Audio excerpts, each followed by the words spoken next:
हरिओम. आज बुधवार 15 जुलै 2026. सद्गुरू ब्रह्मचैतन्य गोंदवलेकर महाराज यांच्या प्रवचनाचा आजचा हा भाग. तळमळ लागल्यावर गुरुभेट निश्चित. ऐकूया त्यांचे विचार. काय करावं हे मनुष्याला कळतं, पण त्याचं मन त्याला आवरत नाही. विषयाचा उपभोग घेताना आपलं मन त्यामध्ये रंगून जातं. त्याचं सुख दुःख निसरताना मात्र आपली भ्रमिष्ठासारखी चित्तवृत्ती होते.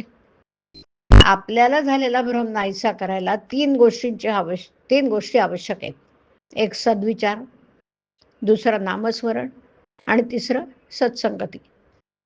संत ओळखणं फार कठीण आहे. आपण त्याच्यासारखे व्हावे तेव्हाच तो कळायचा. त्यापेक्षा सद्विचार बाळगणं सोपं आहे. भगवंताचा विचार तोच सुविचार.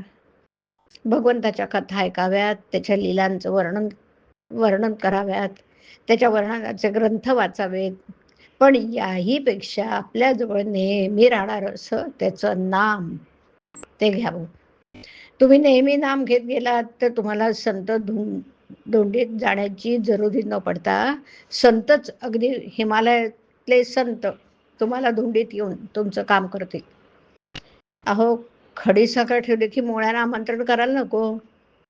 तुम्ही म्हणाला आम्हाला ते करता येत नाही. पण आपण आपल्या मुलाला शाळेत घालतो आणि तो न शिकला किंवा त्याला अभ्यास येत नसला तर पुन्हा त्याच वर्गात त्याला बळजबरीने ठेवतात की नाही.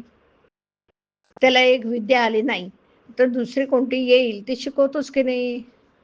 आणि त्याने आपल्या पोटपाण्याची व्यवस्था करायला तयार व्हावं म्हणून आपल्याला तळमळ लागतेच की नाही. तशी परमेश्वर मिळावा म्हणून आपल्याला तळमळ लागली का? तशी तळमळ लागली म्हणजे तुमचा गुरु प्रत्यक्ष जमिनीतून वर येईल. तो सारखा तुमच्याकरता वाट पाहत असतो.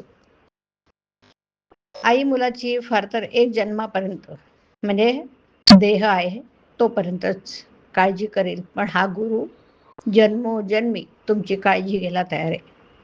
त्याला देह नसला तरी तो नाही असं समजू नका.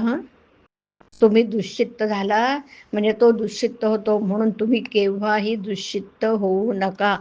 देहाचे भोग येतील जातील, पण तुम्ही सदा आनंदात राहा. तुम्हाला आता काही करणं उरलं आहे असं मानू नका. गुरुभेट झाली म्हणजे तुम्हीपणाने उरतच नाही. मात्र गुरुला अनन्य शरण जा. एक शिष्य मला भेटला. तेव्हा तो आनंदाने नाचू लागला. मी त्याला विचारला, तुला एवढा आनंद कसला झालाय? त्यावर तो मला म्हणाला, मला आत्ता आनंदाशिवाय काही उरलंच नाही, कारण मला आज गुरु भेटले.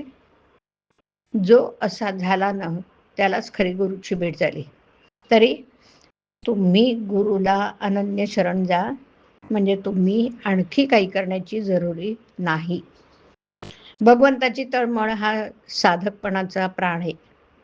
म्हणून रात्रंदिवस रामाचा ध्यास असावा, मुखी त्याचं नाम असावं. हरिओम. हरिओम तत्सत. हरिओम.